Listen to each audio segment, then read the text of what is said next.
नमस्कार दोस्तों, इस वीडियो में मैं आपको संघ एवं उसके राज्य क्षेत्र के बारे में बताऊंगा जिसका उल्लेख भारतीय संविधान के अनुच्छेद 1 से 4 तक में है। देखिए, संविधान के प्रथम अनुसूची और भाग 1 में अनुच्छेद 1 से 4 तक संघ और राज्य क्षेत्र की व्याख्या की गई है। अनुच्छेद 1 में यह साफ साफ उल्लेख है कि India that is Bharat shall be union of the state, यानी कि इंडिया जो कि भारत है यह राज्यों का संघ होगा। और यहां पे ये जो संघ शब्द है, इस संघ शब्द को यदि हम अमेरिका के संदर्भ में देखें तो अमेरिकी संविधान में फेडरेशन शब्द का उल्लेख है। फेडरेशन यानी कि अमेरिकी संघ, और अमेरिकी संघ में जो राज्य शामिल हैं वो एक समझौते का परिणाम है, यानी कि इन राज्यों का अपना संविधान है, अपना कानून है, और ये राज्य कभी भी अपनी इच्छा से अमेरिकी संघ से बाहर जा सकते हैं। अब यदि भारत के संदर्भ में देखें तो भारतीय संविधान में कहीं भी फेडरेशन शब्द का उल्लेख नहीं है। अनुच्छेद 1 ये साफ साफ कहता है कि भारत राज्यों का संघ होगा, और ये जो संघ है इसमें जो राज्य जो क्षेत्र शामिल है ये किसी समझौते का परिणाम नहीं है, यानी कि ये राज्य इस संघ से किसी भी कीमत पर बाहर नहीं जा सकते हैं। अब आप यहां पे ये जो भारत देख रहे हैं ये भारत राज्यों का संघ है, और वर्तमान समय में इस संघ में 28 राज्य हैं। अब आपको पता होगा कि जम्मू कश्मीर को संघ शासित राज्य का दर्जा दिया गया है। इस नाते वर्तमान समय में भारत में 28 राज्य और 9 केंद्र शासित प्रदेश हो गए हैं। ये जो राज्य हैं, ये जो प्रदेश है, ये भारत संघ का हिस्सा है और ये किसी समझौते का परिणाम नहीं है, यानी कि ये चाह करके भी इस संघ से बाहर नहीं जा सकते हैं। इसके साथ ही साथ अनुच्छेद 1 में 3 तरह के क्षेत्र का उल्लेख है, यानी कि भारत संघ में 3 तरह के क्षेत्र शामिल है।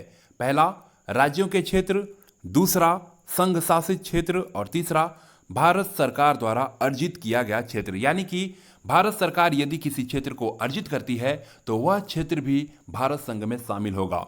वर्तमान समय में अभी जैसे मैंने आपको बताया कि 28 राज्य और 9 केंद्र शासित प्रदेश हैं। अब जरा इन 9 केंद्र शासित प्रदेशों पर भी एक नजर डाल लीजिए। अंडमान निकोबार, चंडीगढ़, दादर नागर हवेली, दमन एवं दीप, लक्षद्वीप, पुदुचेरी, दिल्ली, जम्मू कश्मीर और लद्दाख। यहाँ पे पुदुचेरी और दिल्ली जो केंद्र शासित प्रदेश है, इन प्रदेशों के पास अपनी विधान परिषदें भी है। इस बात को भी आप जरा ध्यान रखिएगा। अब देखिए, स्वतंत्रता प्राप्ति के समय भारत में 565 करीब 565 देशी रियासतें थी। इनमें से 3 को छोड़ करके सरदार वल्लभ भाई पटेल जी ने अपनी सूझबूझ के साथ भारत में स्वेच्छा से विलय कर लिया था। अब 3 जून को लॉर्ड माउंटबेटन की योजना लागू होती है, और इस दिन माउंटबेटन यह घोषणा करते हैं कि 15 अगस्त 1947 को भारत और पाकिस्तान आजाद हो जाएंगे। अब सबसे बड़ा सवाल यह होता है कि इस दिन 2 देश आजाद होंगे या फिर 565 देश आजाद होंगे। और आजादी के कुछ दिन पहले ही पटेल जी, नेहरू और गांधी के सामने सबसे बड़ी समस्या ये खड़ी हुई थी कि आजादी के बाद सांप्रदायिक हिंसा को कैसे रोका जाएगा और भारत के खूबसूरत चेहरे को बिगड़ने से कैसे रोका जाएगा। और इसका सबसे बड़ा कारण था लैप्स ऑफ पैरामाउंट सी। आपको पता होगा कि ये जो 565 देशी रियासतें हैं, इन रियासतों पर ब्रिटिश सरकार का अप्रत्यक्ष रूप से शासन होता था। अब चूंकि 15 अगस्त 1947 को अंग्रेज भारत छोड़ करके जा रहे थे, इस नाते ये देशी रियासतें अब स्वतंत्र हो जाती और अपने भविष्य का ये निर्धारण स्वयं तय करती। अब इनके पास 3 ऑप्शन थे, या तो ये भारत में शामिल हो जाएं, या पाकिस्तान में, या फिर एक आजाद मुल्क के रूप में अपने आप को ये बनाए रखें। अब 15 अगस्त 1947 तक इन 3 रियासतों को छोड़ करके बाकी सभी रियासतें जो है भारतीय संघ का हिस्सा बन गई थीं। इसमें पहली रियासत थी जूनागढ़। जूनागढ़ के जो नवाब थे मोहम्मद महाबत खां, जैसे ही भारत सरकार को ये पता चला कि मोहम्मद महाबत खान ने जूनागढ़ को पाकिस्तान का हिस्सा बना दिया है, इस संदर्भ में बात करने के लिए भारत सरकार ने बीपी मेनन साहब को जूनागढ़ भेजा। अब इनका जो नवाब होता है शाहनवाज भुट्टो, ये नवाब से मिलने नहीं देता है बीपी मेनन साहब को, और जिस काम के लिए गए होते हैं वहां पे इन्हें सफलता नहीं मिलती है। लेकिन बीपी मेनन साहब ने मैंगलोर और बाबरिया वाड़ को भारतीय संघ में शामिल होने के लिए राजी कर लेते हैं। लेकिन जूनागढ़ जो है अपनी सेना जो है मंगलोर और बावड़िया वाड़ पर भेज देती है, और अब ये मंगलोर और बावड़िया वाड़ भी भारतीय संघ में शामिल होने से मना कर देते हैं। इस बात को देखते हुए भारत की सरकार ने भारतीय सेना को भी जूनागढ़ में तैनात कर देती है। अब भारतीय सेना को देख करके और जूनागढ़ की जो जनता होती है ये खुद अपने नवाब के खिलाफ विद्रोह कर रही होती है। इन सभी चीज़ों को देखते हुए नवाब जो है ये फैसला करते हैं कि अब ये जूनागढ़ छोड़ करके कराची चले जाएंगे। और जब ये कराची जा रहे होते हैं तो उस दौरान ये अपनी एक बेगम और बच्चे को महल में ही भूल जाते हैं। ये ऐसे नवाब होते हैं जो जानवर यानी कि ये कुत्ता ले जाना अपने साथ नहीं भूलते हैं, लेकिन अपनी बेगम और बच्चे को जरूर महल में भूल जाते हैं। इसके बाद अब सियासत चलाने के लिए बचे शाहनवाज भुट्टो, और शाहनवाज भुट्टो को कहीं ना कहीं ये उम्मीद था कि पाकिस्तान यानी कि मोहम्मद अली जिन्ना उनकी मदद करेगा। यही कारण है कि जब मोहम्मद अली जिन्ना से वो मदद मांगते हैं तो ना कोई जवाब आता है और ना कोई मदद। इसके बाद 7 नवंबर को शाहनवाज भुट्टो ने भारत से जुड़ने की अपनी इच्छा पेश की और इसके बाद ही फरवरी 1948 में जनमत संग्रह कराया जाता है जूनागढ़ पे, और जो फैसला आता है वो भारत के पक्ष में आता है। इस तरह से जूनागढ़ को भारतीय संघ में शामिल कर लिया जाता है। इसके बाद हैदराबाद का जो निजाम होता है मीर उस्मान अली बहादुर, यह भी एक आज़ाद मुल्क का सपना देखता है और ये भी न भारत में शामिल होना चाहता है न पाकिस्तान में।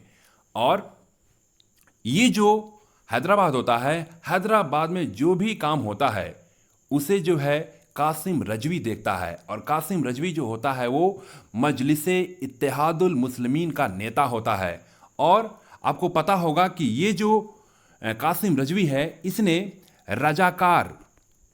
रजाकार नामक एक सुसंगठित हथियार गिरोह तैयार कर रखा था, और ये दिन दहाड़े सांप्रदायिक दंगा, लूटपाट, हत्या, बलात्कार जैसी घटनाओं को अंजाम देता था। और आप देखेंगे कि नवंबर 1947 तक निजाम और उसकी सरकार पर पूरी तरह से कब्जा कर लेता है, और ये नहीं चाहता है कि निजाम जो है भारत के पक्ष में कोई फैसला करें, कोई निर्णय दें और भारत संघ में शामिल हो।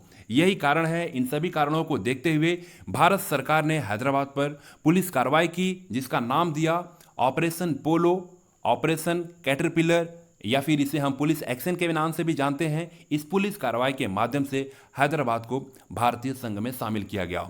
इसके बाद तीसरे नंबर पर आता है जम्मू कश्मीर, और जम्मू कश्मीर के जो राजा होते हैं महाराजा हरि सिंह, ये भी एक आज़ाद मुल्क के रूप में जम्मू कश्मीर को देखते हैं, और ये भी न भारत में शामिल होना चाहते हैं न पाकिस्तान में शामिल होना चाहते हैं।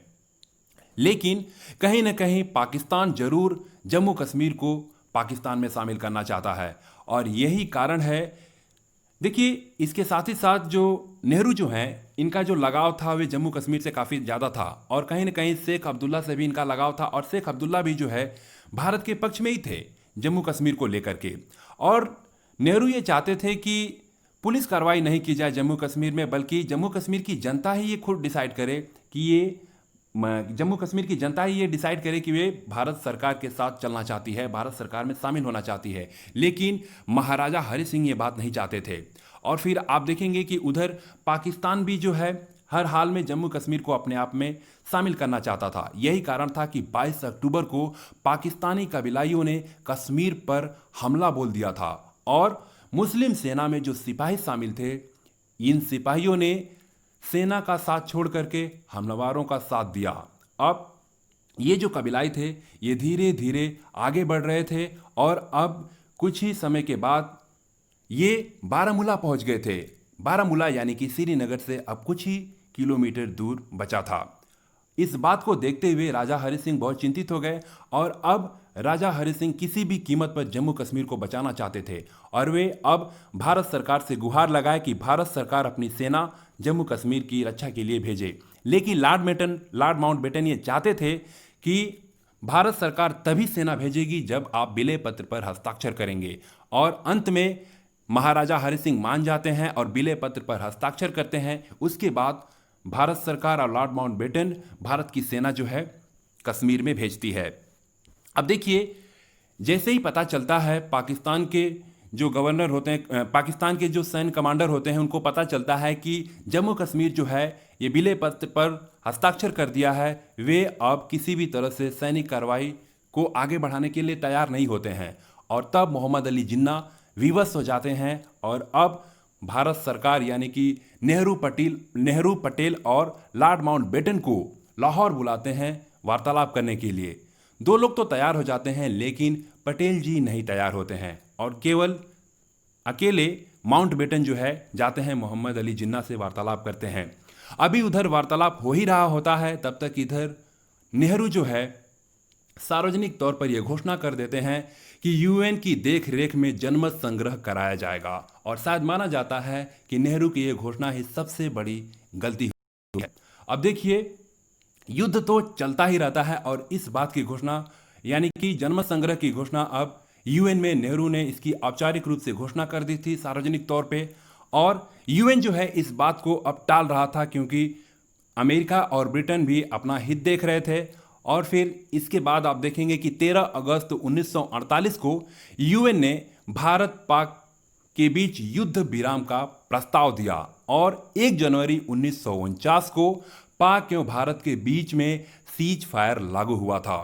और इस दौरान आप देखेंगे कि भारतीय जो सेना थी वह पश्चिम में पुंछ तक और फिर उधर उत्तर में कारगिल और द्रास तक इन कबीलाइयों को यहां से खदेड़ करके बाहर फेंक दिया था।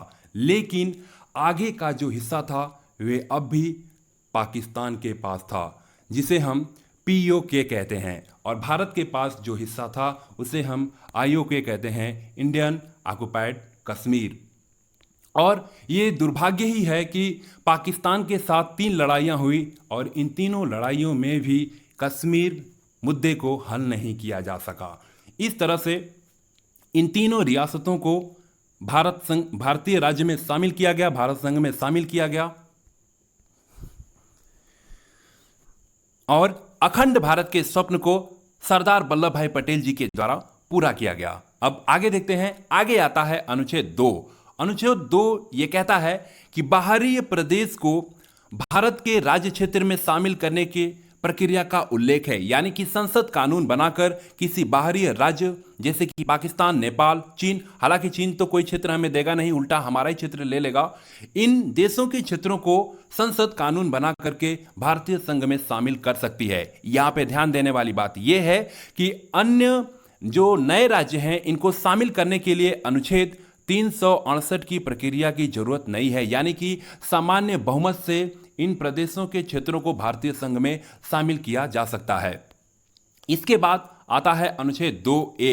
यहां पे कैपिटल ए का मतलब है कि इसे बाद में जोड़ा गया है, तो 35वां संविधान संशोधन अधिनियम 1975 द्वारा इसे जोड़ा गया और इस समय इंदिरा गांधी की सरकार थी, उस समय यह 35वां संविधान संशोधन किया गया और एक नया प्रावधान किया गया, सह राज्य यानी कि एसोसिएट स्टेट। आपने पहले देखा होगा कि भारतीय संघ में 3 तरह के क्षेत्र शामिल थे, राज्यों के क्षेत्र, संघ शासित क्षेत्र और भारत सरकार द्वारा अर्जित किया गया क्षेत्र। लेकिन 35वां संविधान संशोधन द्वारा एक नया प्रावधान किया गया, सह राज्य यानी कि एसोसिएट स्टेट का, और जिससे बाद में 36वां संविधान संशोधन 1975 द्वारा इस 2A को यानी कि एसोसिएट स्टेट को समाप्त कर दिया गया। और सिक्किम विधानसभा के लिए आपको पता होगा कि किसी भी विधानसभा में जो न्यूनतम संख्या है वे 60 है, लेकिन सिक्किम में यह संख्या 32 है, इसलिए यह 36वां संविधान संशोधन किया गया और सिक्किम के लिए जो संख्या है वो 32 का प्रावधान किया गया।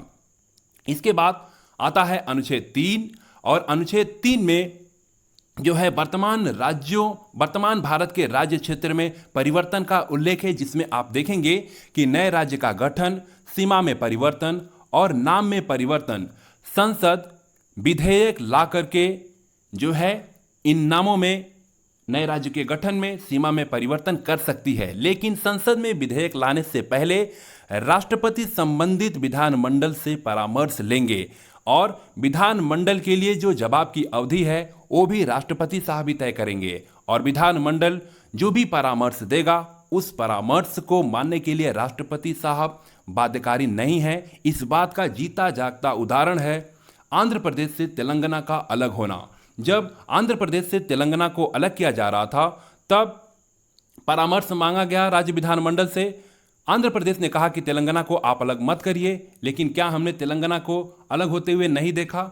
इसलिए संसद पे ये पूरा डिपेंड करता है कि संसद जो है विधेयक ला करके किसी भी राज्य का गठन कर सकती है, सीमा में परिवर्तन कर सकती है और नाम में परिवर्तन कर सकती है। इसके बाद आता है अनुच्छेद 4 और अनुच्छेद 4 में यह उल्लेख है कि अनुच्छेद 2 और 3 के तहत किया गया परिवर्तन अनुच्छेद 368 यानी कि संविधान संशोधन की प्रक्रिया नहीं माना जाएगा। यानी कि अनुच्छेद 2 और 3 के तहत जो भी परिवर्तन किया जाएगा, जो भी नए राज्यों को शामिल किया जाएगा, नामों में परिवर्तन किया जाएगा, इन सभी के लिए अनुच्छेद 368 की जरूरत नहीं है। इन सभी चीजों को सामान्य बहुमत से संशोधन किया जा सकता है।